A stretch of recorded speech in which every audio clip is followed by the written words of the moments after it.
Hello, good morning parents and kids. My name is Saraswati Singh. Unique school में आपका स्वागत है। I hope you are safe and healthy. आज हम ग्रेड 2 का चैप्टर 7 पढ़ेंगे, ठीक है। इसका एक्सप्लेन चैप्टर का नाम है चिरकुट की गाड़ी, ठीक है। अब सबसे पहले हम ये जानेंगे कि चिरकुट है कौन। चिरकुट मतलब एक नाम, ठीक है, उसकी गाड़ी। ओके, अब देखते हैं कि सबसे पहले यहाँ पे हम जानेंगे कि दिया है कि पाठ के बारे में, ठीक है। इस कहानी में हम एक ऐसे कौवे के बारे में पढ़ेंगे जो चिरकुट चिड़िया के बच्चों को खाने के लिए उन अनेक लोगों से सहायता मांगता।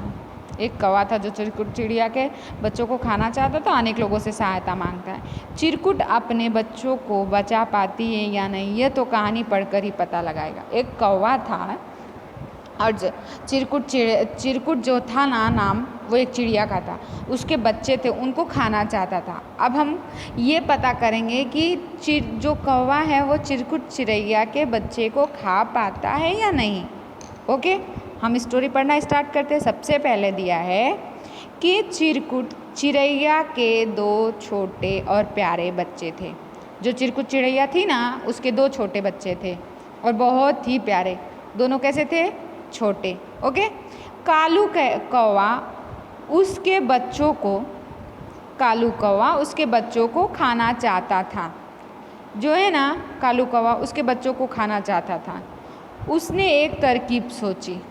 तरकीब मतलब आपको पता है? उसने एक तरकीब सोची। तरकीब मतलब कि आइडिया, ठीक है, कि इसको कैसे खाया जाए, ठीक है। ओके, अब हम यहाँ पे पढ़ेंगे। वह चिरकुट के पास आया और बोला, बहन, जंगल में मेला लगा है। चिरकुट चिड़ैया के पास चिड़िया थी और कौवा था, तो वो उसको बोला कि बहन, जंगल में मेला लगा है, लाओ मैं तुम्हारे बच्चों को मेले में घुमा लाऊं। बोला कि जंगल में मेला लगा है और लाओ अपने बच्चों को दे दो, मैं मेले में घुमा लाऊं। तो सोचो चिड़िया कितनी चालाक थी। अब हम आगे पढ़ के पता करेंगे चालाक थी या नहीं, उसको भेजती है या नहीं, ये देखते हैं। दिया है चिरकुट उसकी चालाकी समझ गई। जो चिड़िया थी वो उसकी चालाकी समझ गई कि कहीं मेरे बच्चे को खाना तो नहीं चाहता। वह बोली, कालू भैया, मेरे बच्चे अभी उड़ नहीं सकते। जब चूजे होते हैं छोटे छोटे ना, अंडे में से निकलते हैं, तो वो उड़ नहीं पाते हैं थोड़े दिनों के लिए। तो बोली कि कालू भैया, मेरे बच्चे अभी उड़ नहीं सकते। देखो यहाँ पे, ये देखो चिड़िया और कौवे बातें कर रहे हैं, ठीक है, और उसके 2 छोटे छोटे बच्चे भी हैं, ठीक है। तो बोली कि भैया, मेरे बच्चे अभी उड़ नहीं सकते, लेकिन तुम लकड़ी की गाड़ी ले आओ।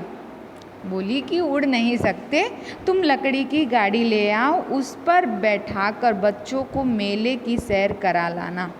उस पर बिठाना और बच्चों को मेले की सैर करा लाना। कालू खुश हो गया।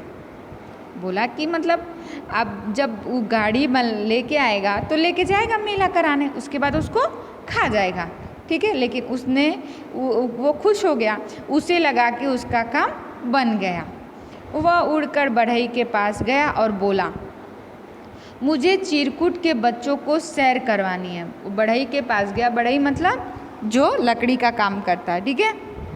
वो बोला कि मतलब उसको गाड़ी बना के दे। बोला कि मुझे चिरकुट के बच्चों को सैर करवानी है, ठीक है, लकड़ी की एक छोटी सी गाड़ी बना दो। बोला कि चिरकुट के बच्चों को सैर करवानी, मुझे एक लकड़ी की गाड़ी बना दो। बढ़ई बोला। बढ़ई क्या बोला? वो अपनी प्रॉब्लम सुनाया। देखो, कालू भैया, मेरे औजार पुराने हो गए हैं। जिस औजार से वो बनाता था ना, तो उसके औजार पुराने हो गए हैं, तुम लोहार से नए औजार ले आओ। उसने बोला कि मेरे औजार पुराने हो गए, तुम लोहार से नए औजार ले आओ और मैं गाड़ी बना दूंगा। तो इसने बोला कि लोहार से नए औजार लेके आऊँगा। कौवा ने सोचा कि मैं लोहार से नए औजार लेके आऊँगा और तो ये मेरा गाड़ी बढ़ई बना देगा। लेकिन देखते हैं क्या लोहार उसकी औजार बना देता है। देखते हैं। लोहार मतलब कि जो लोहे का काम करता हो।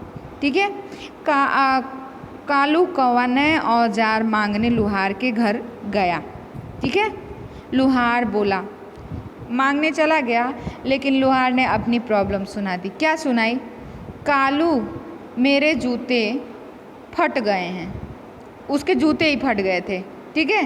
कालू मेरे जूते फट गए हैं, फटे जूते पहनकर मैं कैसे औजार बनाऊं। बोला कि फटे जूते पहन के मैं कैसे औजार बनाऊं, कहीं उसको चोट वोट तो लग जाए। तो बोला कि तुम चर्मकार से मेरे जूते सिलवा लाओ। चर्मकार जो जूता मोजा सिलता हो, जूते चप्पलों की मरम्मत करने वाला होता है ना, उसको चर्मकार बोलते हैं। ठीक है। चर्मकार से मेरे जूते सिलवा लाओ, उन्हें पहनकर मैं नया औजार बना दूंगा। बोला कि उस जूते को पहनकर मैं नए औजार बना दूंगा। तो इसने कौवे ने क्या सोचा, चलो जूते ही तो सिलवाने हैं, जूते सिलवा दूंगा तो ये मुझे औजार बना के दे देगा। तो फटे जूते लेकर, लोहार के फटे जूते लेकर कालू कौवा चर्मकार के पास पहुंचा। बोला कि मतलब सिलने के लिए। तो देखो चर्मकार क्या बोला, पहुंचा। चर्मकार बोला, कालू भैया मुझे भूख लगी है। उसको भूख लगी थी, तुम दूधिया से दूध ले आओ। दूधिया मतलब कि जो दूध वाला, जो दूध देती हो, कोई लेडी हो या कोई भी, दूधिया से दूध ले आओ, तब तक मैं जूते सिल देता हूँ। जब तक तुम दूध लेके आओगे तब तक मैं सिल दूंगा, क्योंकि उसको भूख लगी थी ना। अब देखो, जूते वहीं छोड़कर, जो लोहार का जूता था वो वहीं छोड़ दिया। ठीक है। और कहाँ चला? चर्मकार के पास छोड़ दिया, और चर्मकार ने दूधिया का दूध लाने चला गया। जूते वहीं छोड़कर कालू कौवा दूधिया के पास दूध लेने गया। दूधिया बोला, कालू भैया मेरे पास बर्तन नहीं है। उसने बोला कि मैं दूध तो दे दूंगा, लेकिन मेरे पास बर्तन नहीं है। तुम कुम्हार से बर्तन ले आओ, मैं दूध दे दूंगा। कुम्हार मतलब आपको पता है? कुम्हार मतलब क्या होता है? मिट्टी के बर्तन बनाने वाला जो बनाता है ना, उसको कुम्हार बोलते हैं। ठीक है। तो कालू कौवा तुम्हें कालू कौवा बर्तन लेने कुम्हार के पास पहुंच गया। देखो यहाँ पे पहुंचा है कुम्हार के पास। ओके, कुम्हार के पास पहुंच गया। ठीक है। कुम्हार बोला, कालू मुझे बहुत बुखार है। कुम्हार मिट्टी के बर्तन तो बना देता और दे भी देता, बट उसको बहुत ज़्यादा बुखार था। ठीक है। उसने बोला, कालू मुझे बहुत बुखार है, अब देखते हैं इसको दूध मिलता है या नहीं, और दूध बर्तन देगा या नहीं। बर्तन देगा तो फिर वो दूध देगा। अभी देखते हैं नेक्स्ट पेज में। यहाँ पे, तुम डॉक्टर को बुला लाओ, मैं ठीक होकर तुम्हें बर्तन बनाकर दे दूँगा। बोला कि तुम डॉक्टर को बुला लाओ, क्योंकि उसको बहुत ज़्यादा बुखार थी, और उड़ के जाओ डॉक्टर को बुला के लाओ, मैं ठीक होकर तुम्हें बर्तन बनाकर दे दूँगा। कालू कौवा डॉक्टर के पास गया। डॉक्टर के पास भी गया वो कालू कौवा। सोचो कितना मेहनत कर रहा है। डॉक्टर के पास गया। डॉक्टर ने कहा, कालू भैया मेरे कपड़े बहुत गंदे हो गए हैं। बोला कि मैं चल तो सकता हूँ, लेकिन मेरे कपड़े बहुत गंदे हो गए हैं, इसलिए गंदे कपड़े पहनकर मैं कुम्हार के पास कैसे जाऊँगा, कि डॉक्टर तो हमेशा सफाई रखते हैं ना।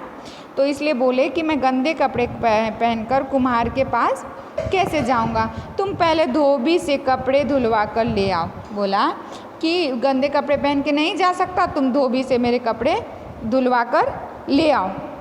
ठीक है। उन्हें पहनकर मैं तुम्हारे साथ कुम्हार के घर चलूँगा। सोचा कि अगर मैं कपड़े धुलवा दूँगा तो उन्हें पहनकर ये धोबी के घर चलेगा। ठीक है। धोबी से धुलवा लेगा तो कुम्हार के घर चलेगा। कालू कौवा डॉक्टर के गंदे कपड़े लेकर धोबी के पास पहुंचा। जो कौवा था वो डॉक्टर के गंदे कपड़े लेकर और किसके पास पहुंच गया? धोबी के पास। धोबी बोला कालू मैं तो अभी सब्जी वाले से सब्जी लेने जा रहा था। बोला मैं तो धुल देता, लेकिन सब्जी वाले से सब्जी लेने जा रहा था। तो ऐसा करो तुम मेरे सब्जी ला दो, तब तक मैं डॉक्टर साहब के कपड़े धो देता हूँ। बोला कि तुम भी मेरा एक काम करो, मेरी सब्जी ला दो और मैं तुम्हारे कपड़े धो देता हूँ। ठीक है, डॉक्टर साहब के। ठीक है, कालू सब्जी वाले से सब्जी खरीद लाया, गया सब्जी खरीदने। सब्जी वाले से सब्जी खरीद के लाया। इतनी देर में धोबी ने कपड़े धोकर सुखा दिए। जब तक वो सब्जी वाले से सब्जी लेके आया ना, इतनी देर में धोबी वाले ने कपड़े धोकर सुखा दिए। साफ कपड़े लेकर कालू डॉक्टर के पास गया। ठीक है, डॉक्टर साफ कपड़े पहनकर कुम्हार के घर पहुंचा। उसे बुखार ठीक होने की दवा दी। कुम्हार ने ठीक होकर झटपट बर्तन बना दिए। जब वो ठीक हुआ तो बर्तन बना दिया। ठीक है, बर्तन लेकर कालू दूधिया के पास पहुंचा। दूधिया ने बर्तन में दूध भर दिया। दूध लेकर कालू चर्मकार के पास पहुंचा। चर्मकार भाई जूता सिलने वाला। ठीक है, तो चर्मकार के पास पहुंचा। चर्मकार ने दूध पीकर चर्मकार ने फटे जूते सिल दिए। जूते लेकर कालू लोहार के पास गया। लोहार ने जूते पहनकर औजार बना दिए। औजार लेकर कालू बढ़ई के पास गया। बढ़ई ने कालू को एक सुंदर सी लकड़ी की गाड़ी बना दी। ओके, गाड़ी लेकर कालू इतना मेहनत करने के बाद सोचो उसको गाड़ी मिल गई लकड़ी की, लेकिन फिर भी देखो क्या हुआ। गाड़ी लेकर कालू चिरकुट चिरैया के पास पहुंचा और बोला देखो बहन, मैं बच्चों को सैर करवाने के लिए लकड़ी की गाड़ी ले आया हूँ।